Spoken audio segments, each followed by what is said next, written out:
Bonjour et bienvenue à ma vidéo d'enseignement biblique du vendredi. Aujourd'hui, je voudrais parler de ce sujet en tant que chrétien.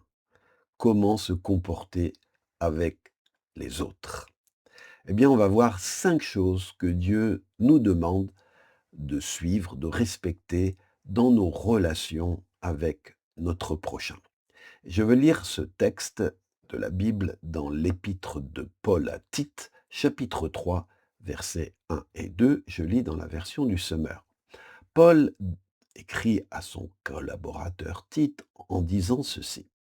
Rappelle à tous qu'ils ont à se soumettre aux gouvernants et aux autorités, qu'ils doivent leur obéir et être prêts à accomplir toute œuvre bonne, qu'ils ne dénigrent personne, mais qu'il soit au contraire conciliant, courtois, et qu'il fasse preuve d'amabilité envers tous les hommes.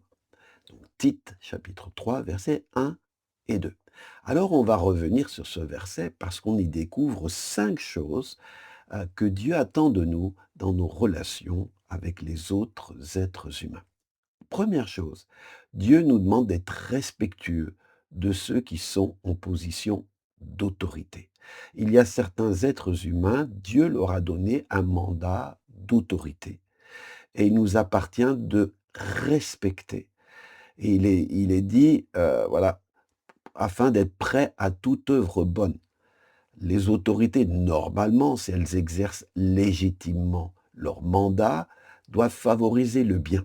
Et on doit être prêt à se soumettre et à accomplir les bonnes choses qui sont demandées, les règles qui nous sont demandées de respecter pour une meilleure vie en société. Si chacun faisait ce que bon lui semblait, ça serait l'anarchie.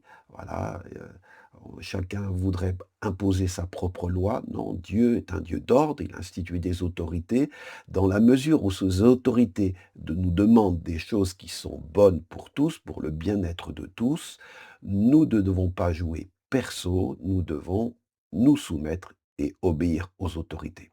Alors je sais qu'aujourd'hui, il y a des autorités qui exercent mal leur mandat, on n'est pas toujours d'accord avec les autorités, mais c'est pas parce qu'on n'est pas d'accord qu'on a le droit de les insulter, qu'on a le droit de leur faire du mal, non. Après, il y a des voies pour légitimes, le droit de vote où on peut aussi, voilà, les gens qui gèrent mal, peut-être les remplacer par d'autres. Mais aussi, beaucoup de fois, les autorités, vont nous demander, voilà, de respecter que tu dois pas, voilà, si tu es commerçant, tu dois pas, tricher en volant, tes clients, en exigeant plus que, voilà, ce qu'il est dû. Heu, Tu dois payer les taxes à qui tu dois les taxes, voilà, c'est parce que il y a besoin d'argent pour faire les routes, il y a besoin d'argent pour, faire fonctionner les services publics.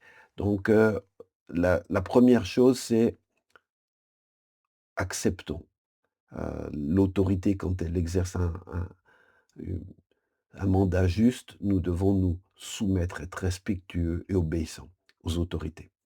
Deuxième chose qui nous est dit, il nous est dit, dit et insiste en disant à tous qu'ils ne doivent dénigrer personne.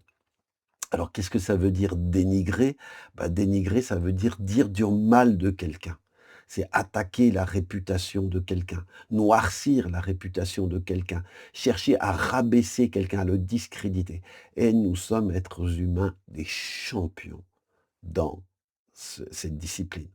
Vous savez, quand on parle en discussion privée, souvent on va parler: «Tu sais, mon patron, il est comme ceci, mon pasteur, il est comme cela, tu sais, moi, mon voisin, tu sais, ma sœur, mon» en fait, on dit des choses sur les autres, en fait, pour nuire à leur réputation. On cherche à les rabaisser, à les noircir aux yeux des autres. Donc l'intention finalement, c'est on dénigre les gens, on les discrédite aux yeux des autres. Eh bien, le Seigneur dit non. Alors ça ne veut pas dire que, voilà, quand on nous demande un discernement, qu'est-ce que tu penses par rapport à cette personne? Comment tu discernes les choses? Voilà, on peut dire ce qu'on discerne, pas dans un but de dénigrer, juste dans un but de vérité. Mais dénigrer, passer notre temps à salir les autres, même voilà, même si tu as un ennemi, même si tu as quelqu'un de l'autorité qui était en position d'autorité, qui t'a fait du mal. Dénigrer, ça peut être une manière pour toi de te venger. Puisqu'il t'a fait du mal, toi, à ton tour, avec ta langue, tu vas raconter plein de choses pour salir cette personne et ça sera ta vengeance. Ben, Dieu ne permet pas que tu le fasses. Que rappelle à tous, Paul dit à Tite, qu'il ne dénigre personne. 3, il est dit, rappelle à tous qu'ils doivent être conciliants.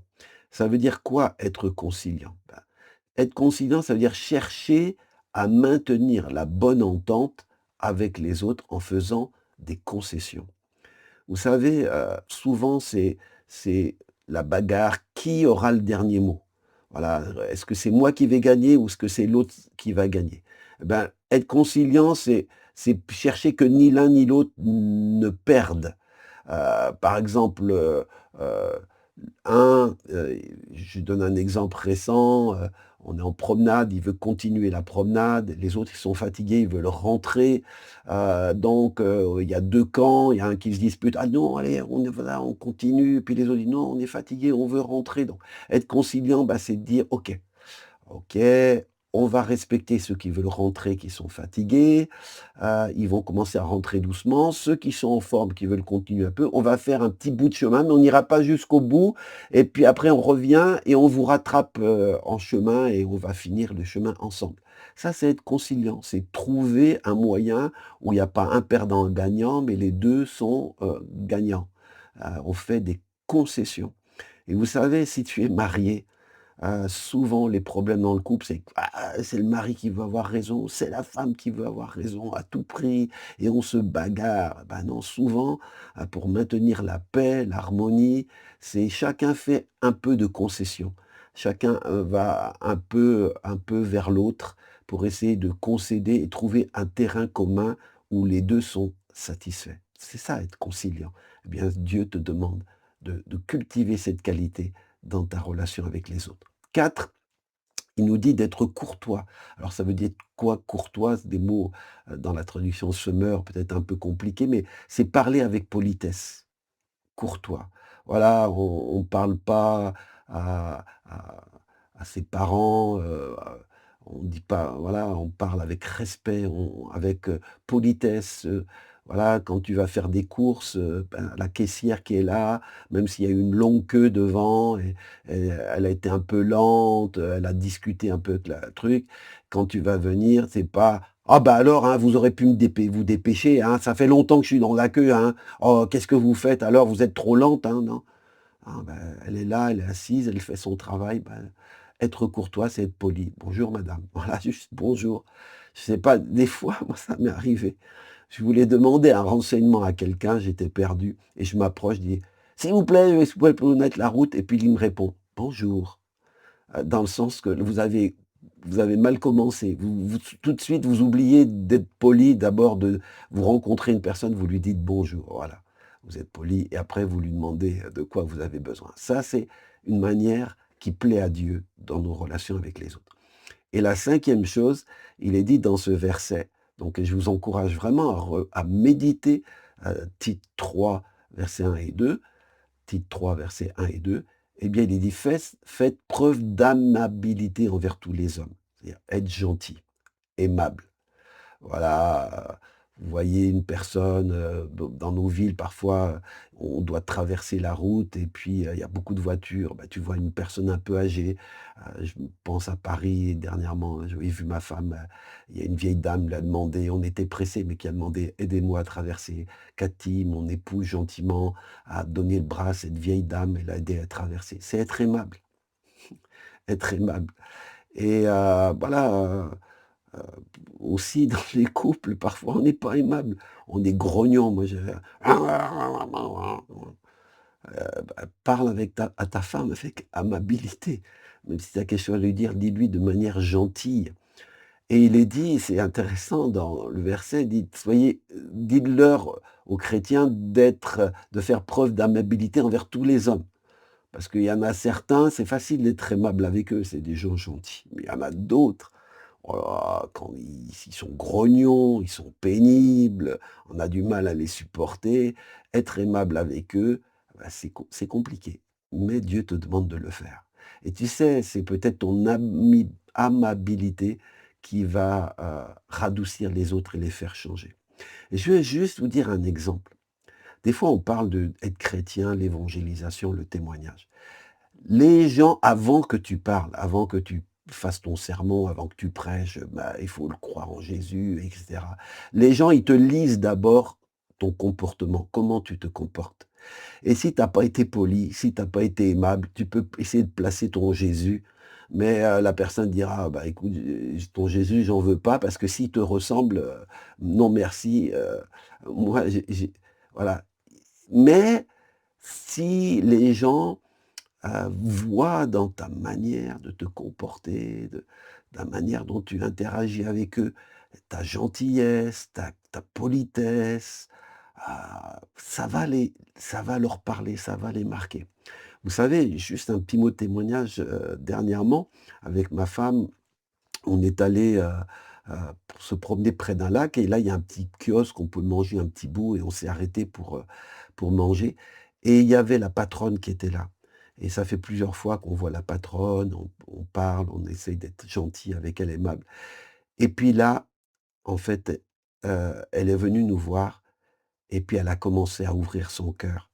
Elle dit: «Vous savez, je suis obligée de sourire devant les clients, de faire la bonne figure, mais au-dedans de moi, j'ai envie de pleurer parce qu'on vient de découvrir que ma fille, elle a un cancer, elle a une tumeur qui se développe, qui grandit et moi voilà, elle est jeune, j'aurais préféré que ça soit moi qui ai ce cancer que» et elle était ravagée et elle est venue, nous parler, nous ouvrir et vous savez pourquoi elle nous a parlé?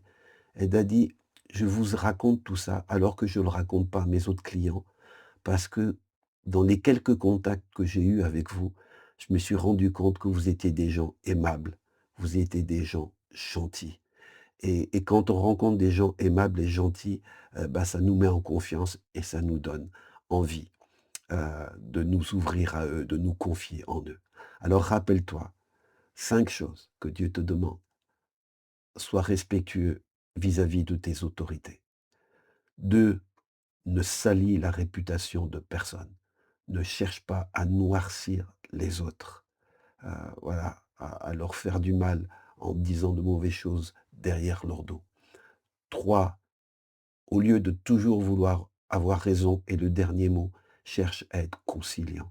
Accepte de faire des concessions en tenant compte des désirs et des besoins de l'autre. 4, sois poli. Voilà, sois poli. Même si tu as des choses, même si tu es un peu en colère parce qu'on t'a quelque chose pas bien, l'employé de bureau là, le gars qui est dans l'administration, peut-être il est là, il répond aux ordres du patron, il est fatigué comme toi tu es énervé parce que tu as reçu un courrier, tu comprends pas et tu vas ça va être tu as attendu longtemps dans la file d'attente, tu arrives au comptoir et là tu vas crier sur l'employé. Tu vas pas être poli, tu vas pas être gentil. Soyez aimables envers tous les hommes. C'est aussi à ça qu'on reconnaît un vrai enfant de Dieu, un chrétien, dans ces qualités qu'on est appelé à manifester dans nos relations avec notre prochain. Alors, je suis sûr qu'aujourd'hui, demain, cette semaine, tu auras des occasions de mettre en pratique cette parole de Dieu, ce que Dieu attend de toi. Tite 3, versets 1 et 2. Bonne pratique de ce verset. C'est ce que je prie pour toi au nom de Jésus. Amen. Et rendez-vous vendredi prochain pour une nouvelle vidéo. Soyez bénis.